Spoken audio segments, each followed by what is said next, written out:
Ubuntu n'amahoro bituruka ku mwami Yesu bikubeho uyu munsi. Umuzingo ni uwa kabiri witwa kuza ku bwami bw'Imana, ikinyigisho cy'124.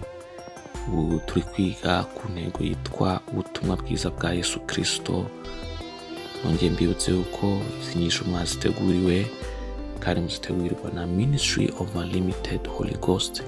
Uwo muri kumwe ubu nonaha ni Mahoro Dieu d'amour. Reka dusenge. Data wera Mana ishobora byose, tuguhaye icyubahiro cy'igitondo. Ijambo ryawe ni ukuri, ntabwo ari ibinyoma. Twebwe turi abanyeshuri kuko twamenye yuko muri ryo harimo ubuzima. Tuzinduwe ndetse igitondo no kwiga no kumva no kumenyeshwa amakuru y'ijambo ryawe. Turakwinginze kugira ngo Mwuka wera atwigishe, adusobanurire.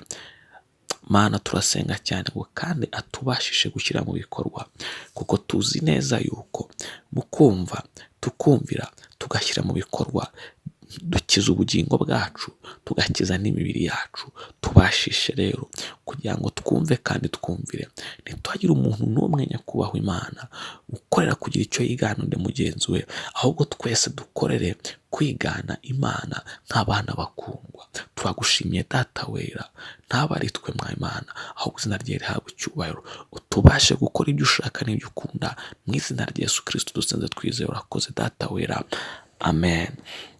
Intego y'uyu munsi yitwa umuvugabutumwa wa mbere. Reka dusome nanone mu Baroma igice cya mbere umurongo wa 16 n'uwa 17. Baravuga ngo, erega ubutumwa bwiza ntibunkoza isoni, kuko ari imbaraga y'Imana ihesha uwizera wese gukizwa, uhereye ku Muyuda ukageza ku Mugiriki, kuko muri bwo ari namo gukiranuka kuva ku Mana guhishurirwa, guheshwa no kwizera kugakomezwa nako, nk'uko byanditswe ngo ukiranuka azabeshwaho no kwizera. Tubisanga mu Baroma igice cya mbere umurongo wa 16 kugeza ku wa 17. Umuvugabutumwa wa mbere niyo ntego yacu uyu munsi. Twamaze kubona igisobanuro cy'ubutumwa bwiza, ndetse twanabonye aho iryo jambo ryaturutse, ndetse tumaze kubona igituma ubutumwa bwiza bwitwa ubutumwa bwiza. Umuvugabutumwa ni umuntu uvuga ubutumwa bwiza. Yesu rero yari umuvugabutumwa, kandi niwe watuzaniye amakuru meza y'iteka ryose. Ariko nubwo tuzi kandi twemera ko Kristo rero wazanye ubutumwa bwiza akanuwishura, biranadusaba no kureba mu hashize mbere ye ngo turebe uwavuze ubutumwa bwiza bwa mbere muri Bibiliya. Ntabwo twibaza uwavuze ijambo ubutumwa bwiza bwa mbere muri Bibiliya, ahubwo turashaka kureba uwavuze inkuru nziza ya mbere muri Bibiliya. Imana ishimwe. Kugira ngo tumenye uwavuze inkuru nziza ya mbere, dukwiriye no kumenya inkuru mbi ya mbere. Neza umuntu akimara gucumura agasuzugura Imana, nibwo bwa mbere inkuru nziza ya mbere yumvikanye, ariko ni nabwo inkuru mbi ya mbere yumvikanye. Imana niyo yavuze ubutumwa bwiza bwa mbere. Muri make Imana niyo muvugabutumwa wa mbere wo muri Bibiliya. Ariko ndebera igitangaza, Imana yigiye kuvuga yahereye ku nkuru nziza, ntabwo yahereye ku nkuru mbi, nubwo zombi zari zihari, ndetse cyari cyoroshye muri ako kanya kwari kuvuga inkuru mbi, ariko Imana yahisemo guhera ku nkuru nziza, hanyuma isoreza ku nkuru mbi, kubera yuko inkuru mbi yari y'akanya gato. Haleluya. Ariko inkuru nziza yari y'iteka ryose. Uwiteka Imana ibwira iyo nzoka iti, kuko ukoze ibyo uri ikivume kirengeje amatungo yose n'inyamaswa zose zo mu ishyamba zose. Uzajya ugenda ukurura inda, uzajya urya umukungu iminsi yose y'ubugingo bwawe. Nzashyira urwango hagati yawe n'uyu mugore, no hagati y'urubyaro rwawe n'urwe. Ruzagukomeretsa umutwe, naho uzarukomeretsa agatsinsino. Isezerano ririmo, reka mbyite ko ubutumwa bwiza bwa mbere burimo uranga bw'iteka ryose. Navuga ngo Imana yavuze ahangaha buri muri uyu murongo uvuga ngo, nzashyira urwango hagati yawe n'uyu mugore, no hagati y'urubyaro rwawe n'urwe. Ruzagukomeretsa umutwe, naho uzarukomeretsa agatsinsino. Mwitangira ibice 3 umurongo wa 14 kugeza ku wa 15. Tubakoresha Bibiliya yera. Na Adamu iramubwira iti, ubwo wumviye umugore wawe ukarya ku giti nakubujije ko utazakiryaho, uzaniye ubutaka kuvumwa. Iminsi yo kubaho kwawe uzajya urya ibi bivamo, ugombye kubiruhira. ibi mwitangira ibice 3 umurongo wa 17. Ni ukuvuga ngo hano ushatse kumva ayandi makuru mabi Imana yabwiye umugore n'ibyo yabwiye umugabo, wasoma ukaza kubyumva byose nibirebire. Nubwo inkuru nziza yari ntoya ifata umurongo umwe, ubwo n'amagambo makeya, turaza kubona yuko iyi nkuru yo ni iy'iteka ryose. Ariko ibi bihano ndetse imivumo yaturutse ku gukiranirwa kwabo ariyo nkuru mbi, ntabwo ari iy'igihe cyose, ifite igihe izarangirira. Imana ishimwe. Umuntu akimara gucumura, akimara kunanirwa kubaha Imana, abantu bari bambaye ubusa icyo gihe, ndavuga Adamu na Eva, bari bacitse intege, bari bafite isoni n'ikimwaro z'ibyo bari bamaze gukora. Imana yabasezanije ko izahagurutsa urubyaro rw'urunyembaraga ruzakandagira umutwe wa Satani. Haleluya. Ntabwo rwo ruzakandagira umurizo cyangwa inda ya Satani, niko birivuga, ahubwo rwo rufite ubutware bwo kugenda rugakandagira, rugakomeretsa umutwe wa Satani. Satani yo yaramaze kwanduza abantu icyaha, amaze gutera abantu kuzajya bacumura no mu gihe batabigambiriye, amaze gutera benshi kuba imbata z'ibyaha. Imana yaramurebye iramubwira ati, ibyo byose ukoze, nubwo wibwira yuko abantu bajyanye kure yanjye, nubwo wibwira ko abantu bateye kuba abanyantege nke n'ibindi bibi byinshi ukabatera kunsuzugura, ibyo byose ukoze, nta ikintu ubashije kugeraho gusa ni ugukomeretsa agatsinsino ku rubyaro rwanjye. Imana ishimwe. Ariko abo bana banjye bo, niko Imana yabwiye Satani, ariko abo bana banjye bo ntabwo bazagukomeretsa agatsinsino, ahubwo bazagukomeretsa umutwe. Haleluya. Mbahaye ubutware n'ubushobozi bwo gukandagira inzoka na sikoropiyo. Niko ijambo ry'Imana rivuga. Ntiwumva aho Yesu yabikuye? Bahaye ubushobozi bwo gukandagira inzoka na sikoropiyo, nubwo zo zishobora kuba zifite ubutware bwo kubakomeretsa agatsinsino, ariko muzakandagira imitwe yazo.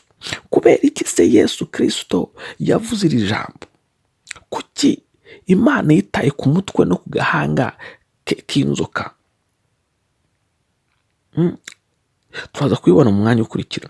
Muri Yohana wa mbere ibice 4 umurongo wa 4 haravuga ngo, bana bato muri abana b'Imana, kandi babandi mwarabanesheje. Baravuga urubyaro rw'inzoka, kuko uri muri mwe aruta uri mu bisi. Ubumara bw'inzoka buba mu kanwa kayo mu mutwe, nubwo buturuka buba mu murizo, ariko mu mutwe, kuko ariho harimo akanwa, niho ubumara bwayo busohokera. Ndeba rero nawe, ibinyoma Satani akoresha ashuka isi bituruka mu kanwa ke, ni mu magambo. Ariko ababyawe rero n'Imana, nabo bahawe ubutware bwo gukomeretsa umutwe, kuko ngo wari usohora ibinyoma bye. Ubwo ni ukuvuga ngo abana b'Imana bahawe ubushobozi bwo gukandagira no gukomeretsa ibinyoma bya Satani, bakabikandagira bakabinesha. Amen. Ibyo bikwereka iki? Satani mu mbaraga ze zose afite, mu bushobozi bwe bwose afite, ububasha afite ku mwana w'Imana, ni ugukomeretsa gusa agatsinsino ke. Ariko humure, ako nako karakira. Ububasha gufiteho ni ugukomeretsa agatsinsino kawe, ariko ubundi nta kindi kintu kirenze icyo yagukoraho. Burya bya byago Yobu yahuye nabyo, kwari agatsinsino ke kari kakomeretse. Rwa rubyaro rwe yapfushije, kari agatsinsino Satani yari yakomerekeje.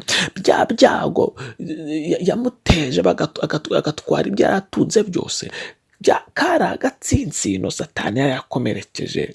Imana ishimwe. Ariko Yobu cyagiye cyose yandika cya gitabo cyavuga ya magambo asubiza n'inshuti ze, burya arimo arakandagira ibinyoma bya Satani. Niyo mpamvu ijambo ry'Imana rimbwira ngo, Imana avuga ngo, kuko nta wundi muntu uhanye nka Yobu mu bantu bose. Burya bwa busambanyi bwa Dawidi kari agatsinsino. Imana ishimwe. Bajugunya Saduraka na Meshaki na Abedenego mu itanura ry'umuriro. Burya kari agatsinsino Satani yararumye. Haleluya. Ariko barigezemo ntibashya. Burya bari bakandagiye ku mutwe w'ibinyoma bya Satani. Imana ishimwe. Burya cyane barenganyaga intumwa, bakazikubita bakazifunga, abandi bagakerwa ibihanga, abandi bagatejwa ibyabo, abandi bagakubitwa bagatwikwa. Burya Satani yarimo arabarya agatsinsino. Ariko ijambo ry'Imana rirambwira ngo banesheje isi ngo kubera yuko barimo ari uturi mu bisi. Ijambo ry'Imana rirambwira muri Yohana wa mbere ibice 5:4 ngo kuko icyabyawe n'Imana cyose kinesha iby'isi, ngo kandi uku niko kunesha kwanesheje isi ni ukwizera kwacu. Ngizi imbaraga bera bahawe zibasha gukandagira Satani, zigakomeretsa ibinyoma bya Satani. Ni ukwizera muntu w'Imana, ni ukwizera mugenzi wanjye, ni ukwizera mugaragu w'Imana, ni ukwizera mwana w'Imana. Ibyo byago rero uhura nabyo, ibigeragezo uhura nabyo, intambara urwana nazo uyu munsi, ubuzima uri gucamo uyu munsi, ibyaha birimo biragusubiza inyuma uyu munsi, urabiguca intege buri munsi. Uyu munsi nagira ngo utangarize amakuru, ibyo byose ni udutsinsino Satani arimo aragenda aruma. Ariko ku iherezo humura, ubutware warabuhawe bwo gukandagira inzoka na sikoropiyo, kandi ntukandagira imirizo, ugakandagira ku mutwe.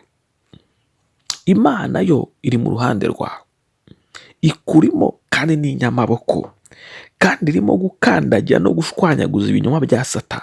Inkuru nziza ngufitiye rero ni uko utari umunyantege nke, ahubwo uri umutsinzi mu izina rya Yesu. Reka dusenge. Mana Data, twese turagushimiye kubw'ijambo ryawe. Tugushimiye yuko ubutware Satani adufiteho ni buto cyane, wamuhaye gusa kugeza ku birenge, kurya agatsinsino, kudukomeretsa agatsinsino.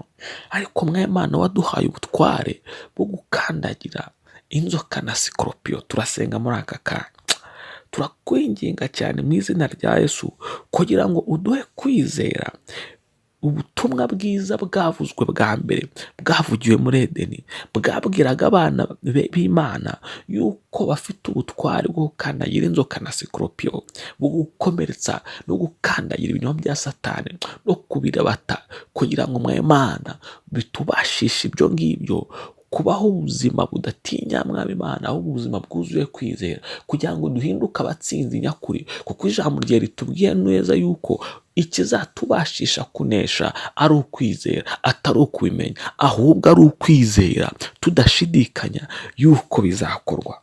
Mana tubashije gushyira mu bikorwa ijambo ryawe twumvise, tubashije kuryumva no kurisobanukirwa no kurishyira mu bikorwa, kugira ngo ubuzima bwacu, ubuzima bw'inyungu kandi bwera imbuto bwa gikristo. Urakoze kumvisha gusenga kwacu, Mwuka ukomeze kutubashisha, Mwuka ukomeze kuduha imbaraga, mu izina rya Yesu dusenze twizera. Urakoze Data wera, amen. Isezerano ry'umunsi urayisanga muri Yohana wa mbere ibice 5:4-5. Ndasubiramo Yohana wa mbere ibice 5:4-5. Aravuga ngo ku icyabyawe n'Imana cyose kinesha isi, kuko icyabyawe n'Imana cyose kinesha iby'isi, kandi uku niko kunesha kwanesheje isi, ni ukwizera kwacu. Ninde unesha iby'isi keretse uwizera yuko Yesu ari umwana w'Imana. Ushobora rero kudusura ku rubuga rwa Facebook no ku rubuga rwa YouTube, bakomeza gukurikirana ijambo ry'Imana buri munsi. Hari inyigisho ziri mu Kinyarwanda, ziri mu Gifaransa, ziri mu Cyongereza.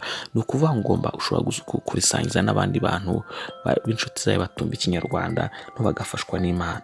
Ni ukuvuga ngo muri description ya video usanga kuri YouTube hasi hari anandi malink ushobora gusangaho inyigisho zanditse n'inyigisho n'iza WhatsApp, naho wabisanga, warasanga link yaho. Ukuboko kw'Imana ukomeze kubane nawe, Imana ikomeze guha umugisha, kandi Uwiteka kubashe gukora ubushake bwe mu buzima bwawe bwose. Icyo ngusabira uyu munsi ni ukugira ngo buri munsi ubashe kugenda utunganira Imana mu migendere yawe yose. Mu izina rya Yesu niko nsenze ngusabira, Imana iguha umugisha. Amen. Mwari kumwe na Mahoro Dieu d'amour, nk'uko bisanzwe izi nyigisho zitegurirwa na Ministry of Unlimited Holy Ghost. Amen.